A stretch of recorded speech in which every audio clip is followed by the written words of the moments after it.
ಈ ಕಣ್ಣಿಗೊಂದು ಸ್ವರ್ಗಾನ ತಂದು ಕೊಡಲೇನು ಎಂದು.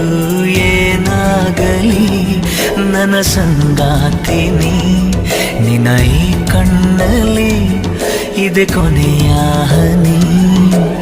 ಎದೆಯ ಗೂಡಿನಲ್ಲಿ ಪುಟ್ಟ ಗುಬ್ಬಿಯಂತೆ ನಿನ್ನ ಬೆಚ್ಚನೆಯ ಪ್ರೀತಿ ಕೊಟ್ಟು ಬಚ್ಚಿಡುವೆ ಚಿನ್ನ.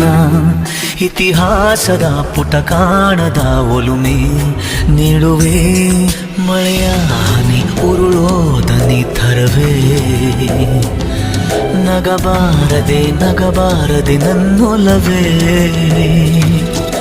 ಸಂಜು ಮತ್ತು ಗೀತ ಸೇರಬೇಕು ಅಂತ ಬರೆದಾಗಿದೆ ಎಂದು ಬ್ರಹ್ಮನು.